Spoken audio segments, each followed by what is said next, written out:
Здравствуйте, дорогие друзья! Я рада вас приветствовать на моем канале. Сегодня в данном видео я собираю и украшаю вот такой торт в виде пряничного домика. Торт я буду украшать белково-заварным кремом, итальянской меренгой. Торт делается очень просто и несложно. Торт, который я буду готовить даже без какой-либо специальной формы для выпечки. Торт украшала я белково-заварным кремом, элементами из мастики, также снеговики у меня здесь из меренги сделаны. Торт большой, 20 на 20 сантиметров по периметру, и весом он практически 6,5 килограмм этот торт вышел. Итак, внутри у меня начинка дубайский шоколад. Вот такой зимний тортик с такой экзотической начинкой. Как я уже сказала, что по периметру у меня 20 на 20 сантиметров этот торт. Обязательно для такой формы лучше всего брать именно квадрат, не прямоугольник, а именно квадрат, чтобы он смотрелся очень хорошо. Как сделать торт дубайский шоколад, есть подробнейшее видео на моем канале. Я вам ссылочку на то видео оставлю в описании к данному видео. Небольшую пометку хочу сделать. Здесь я просто масляный крем на сгущенке, вот основу для этой дубайской начинки, я окрасила просто в фисташковый цвет. Это вот единственное отличие от того видео, я имею в виду по рецепту, уже по очень такому основательному, подробному рецепту. Ссылку оставлю и напишу описание также ингредиентов на такой большой торт. У меня 3 будет прослойки дубайской. И остальное, вот это пространство, которое я буду надставлять крышу, так сказать, я уже буду делать просто крем и шоколадный бисквит, то есть ванильный крем и шоколадный бисквит. Все ингредиенты я вам напишу в описании к данному видео. И здесь после дубайской начинки я начинаю уходить уже на уменьшение вот с этой вот крышей, так сказать, со своей. То есть с каждой стороны по бокам я постоянно буду срезать по сантиметру. Срезаю я ножницами, как вы обратите внимание в этом видео, это очень удобно для таких 3D-тортов. Эти ножницы, конечно, я использую только для тортов. Очень удобно так работать вот с такими тортами. Бисквиты, как вы видите, я порезала очень-очень тонко. Так они лучше будут держаться друг на друге. У меня оставалась еще часть этой дубайской начинки, то есть я готовила 2 порции дубайской начинки от тех пропорций, что я даю в круглом торте дубайский шоколад вот в том видео. И я использовала 1,5 порции, потому что иначе торт был бы очень тяжелым.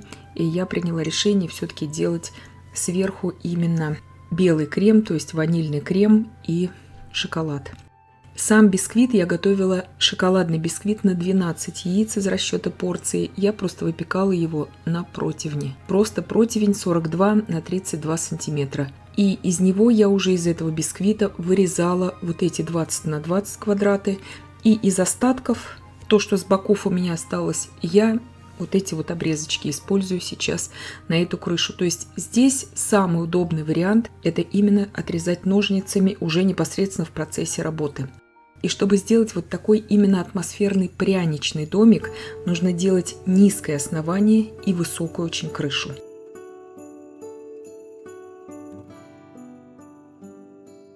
Сейчас остаточками, обрезками от бисквита я как бы вот так уплотняю каждый слой, как бы скрываю ими крем. И так я прохожусь по всем слоям. Это очень важно сделать, чтобы торт был очень устойчивым. Обрезков там останется у вас много, если вы будете так делать.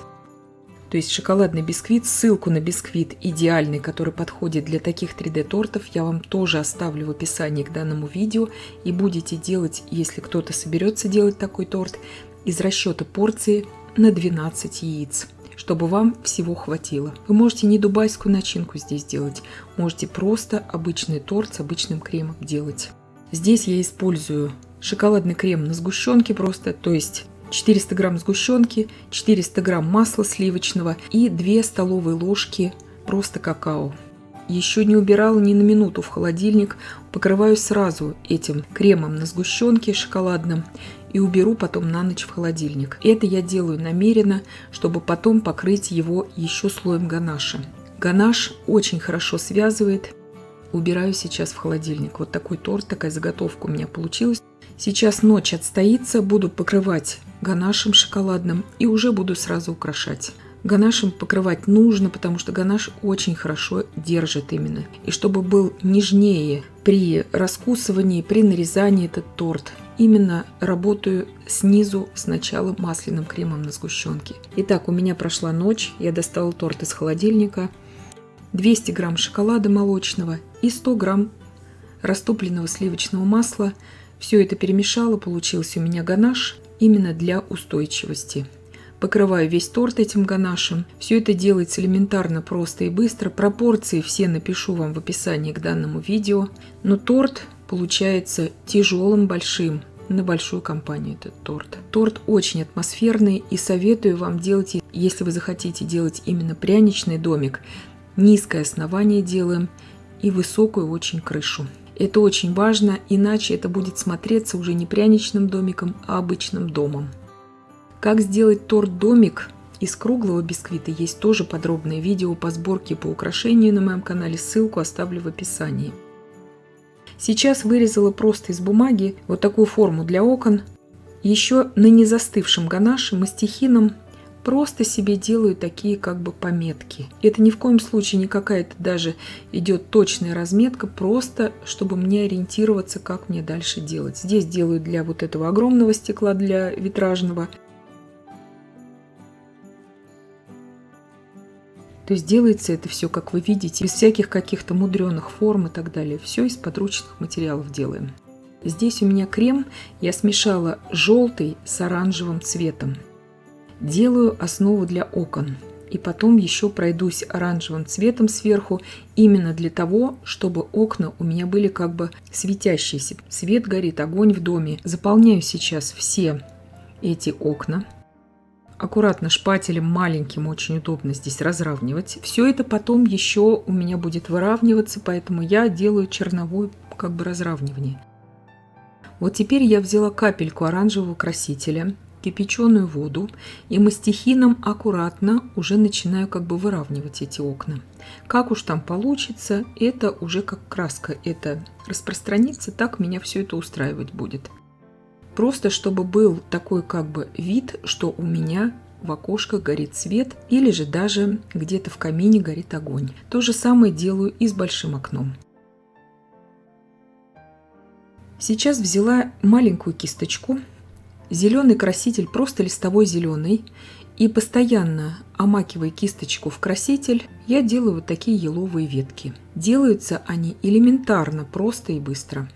Главное не забывать всегда в красителе смачивать нашу кисточку.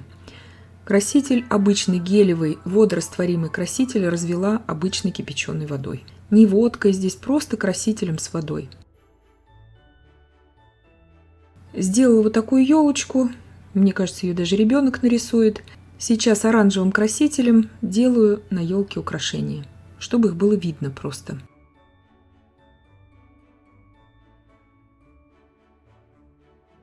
Теперь насадка у меня здесь 5 мм открытая звездочка. Делаю просто окна. Делаю перекладины. То же самое делаем и на большом самом окне. Потом я еще раз их подровняю. Мне здесь не очень удобно работать, потому что я, можно сказать, сбоку стою, а спереди у меня стоит камера, поэтому я немножко, может быть, где-то кривовато это делаю, потому что мне этого не видно даже, как я это делаю. Ну, надеюсь, что все понятно, то, что я показываю. Вот эти окна я сейчас сделала просто себе как ориентир, чтобы мне разграничить пространство, где мне отсаживать бревна. Здесь у меня насадка 6 мм открытая звездочка, то есть работаю в принципе только насадкой звездочка. Делаю бревна. Цвет у меня здесь у красителя шоколадно-коричневый, то есть ничего здесь сложного нет. Заполняю там, где мне нужно заполнить это пространство. Здесь очень важный момент: крема сразу, вот коричневого, сделайте побольше, потому что если у вас не хватит этого крема, и вам потом придется разводить еще раз краску, у вас могут цвета просто отличаться. То есть, чтобы крема вам хватило. Вот здесь 6 мм открытая звездочка показываю, не знаю, видно вам это или нет, но надеюсь, что видно. Ну, это есть в каждом наборе, даже для начинающего кондитера. Вот эти насадки звездочка от 3 мм и до 10. Как правило, все это всегда есть. И заметьте, под дверь я оставила вот это вот пространство как бы незаполненным. И теперь я делаю дверь. Теперь опять же из насадки 6 мм открытая звездочка я делаю дверь уже более темным кремом, то есть я на тон темнее взяла краситель здесь, и делаю дверь намеренно вот такими вертикальными линиями и как в виде какого-то такого старого дерева, какого-то сучка, вот чтобы внутри было. То есть какая-то сказочная такая дверь, непонятная, лесная. Делаю ее намеренно такой тяжелой, более крупной. И так я ее оставлю, потом посыплю ее нетающей пудрой, и она будет смотреться очень эффектно, эта дверь. Теперь из насадки 5 миллиметров, вот эта открытая звездочка, я делаю окантовочки снежные по всему тортику. Делаю вот так по бокам. Это все еще потом у меня, так сказать, будет выравниваться вот этим снегом, который будет у меня лежать на крыше. По всему периметру дома делаю также окантовку белую торта, так как это у нас, в принципе, пряничный домик. И делаю также окантовку окон. Я сварила новый свежий крем и делаю прямо свежим кремом снег на крыше. То есть взяла просто здесь свежайший крем белковый и сразу же распределяю его шпателем. То есть ничего здесь не жду, чтобы крем не затянулся. Если же у вас крем уже немножко постоял или он у вас начал затягиваться, разбавьте его буквально по 1 чайной ложечке кипяченой водой, чтобы он у вас стал чуть-чуть более подвижным. Чтобы сделать потом вот такой рисунок. Беру сейчас обычную деревянную шпажку и делаю рисунок в технике завиток. У меня есть несколько тортов на канале в технике завиток, и вы можете посмотреть также те видео, я вам ссылочки оставлю в описании к данному видео. Если вы новичок, лучше всего работать здесь вместо палочки, конечно, кисточкой, чтобы вы не повредили поверхность ганаша. Иначе у вас ганаш может тянуться уже за белым кремом, и это будет не очень красиво. Это, конечно, можно будет исправить, но лучше уже вам делать наверняка. Я, так как имею уже огромный опыт, делаю деревянной шпажкой, потому что мне так работать гораздо быстрее и удобнее. Делаю вторую сторону крыши. И надставляю здесь, как бы, чтобы свисал немножко крем для сосулек. Вот для этих потом буду делать сосульки. Также из этой же палочки покажу, как это элементарно делается. Также сразу же разравниваю крем на крыше со второй стороны. И с этой стороны, с предыдущей, также по бокам разравниваю этот крем. И также палочкой везде прохожусь. И это очень важно сделать, чтобы был очень такой зимний, именно заснеженный, обледеневший вид у боковины этой крыши. То есть сначала я иду вертикально, вот эти вот все завитки наношу, а потом я иду как бы по диагонали, чтобы смотрелся весь этот рисунок именно морозным таким заснеженным узором. Я вам ссылку оставлю на второй торт «Домик» зимний, который есть уже на моем канале. Там я делаю крышу из насадки. Вы, если новичок, и если вы боитесь сделать вот так крышу, вы можете по тому образцу сделать также крышу. Но так гораздо быстрее и удобнее, на мой взгляд, и более, мне кажется, естественно она смотрится. Я делаю сосульки. Здесь я, конечно, все показываю в ускоренном темпе. Вы же, если новичок, делайте это очень аккуратно. То есть я как бы этой палочкой очень-очень аккуратно вытягиваю этот крем вниз.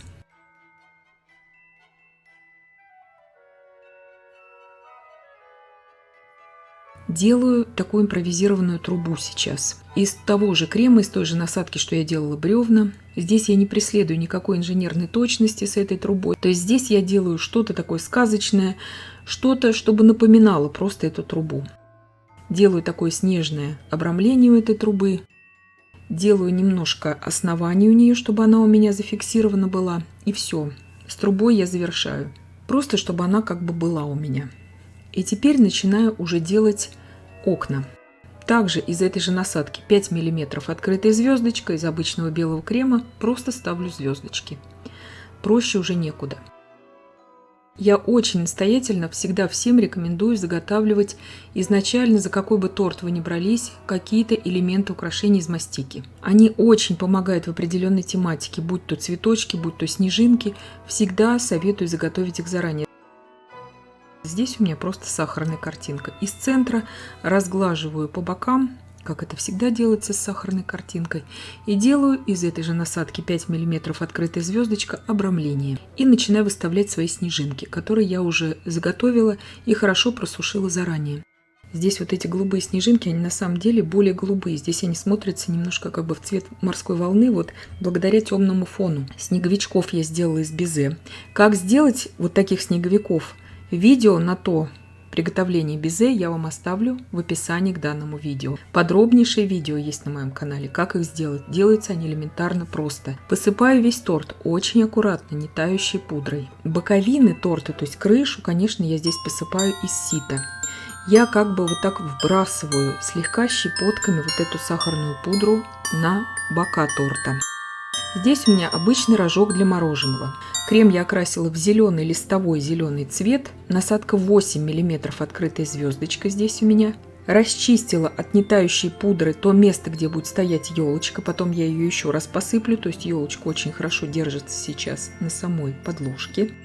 Когда я уже в украшении елочки дошла до того места, когда я не смогу уже держать рукой, я ставлю ее уже на подложку и на подложке уже завершаю ее украшение. Это очень просто делается. Посыпаю просто кондитерскими посыпками. Также посыпаю сейчас эту елочку нетающей пудрой. И в принципе торт мой уже готов. Торт большой, как я уже сказала. Если вам нужен более маленький торт, тогда вам нужно брать где-то 16 сантиметров по периметру этот торт. И не делайте его прямоугольным, делайте только квадратным. И крышу делайте высокой. Тогда торт будет смотреться именно сказочным домиком, а не обычным просто домом. Белково-заварного крема на все украшение этого большого торта у меня ушло из расчета порции на 250 грамм белка. Крем я варила дважды, как я уже сказала. Советую вам также делать. Если у вас не будет времени готовить снеговиков из безе, у меня есть отдельное видео по торту со снеговиками, где они спускаются с горки. Там я показываю очень подробно, как их сделать очень просто и быстро из белково-заварного крема, то есть за пару минут. И я надеюсь, что видео было полезным и познавательным. Подписывайтесь на мой канал, ставьте лайки, пишите комментарии. Я всем желаю больших успехов и до встречи в новых видео.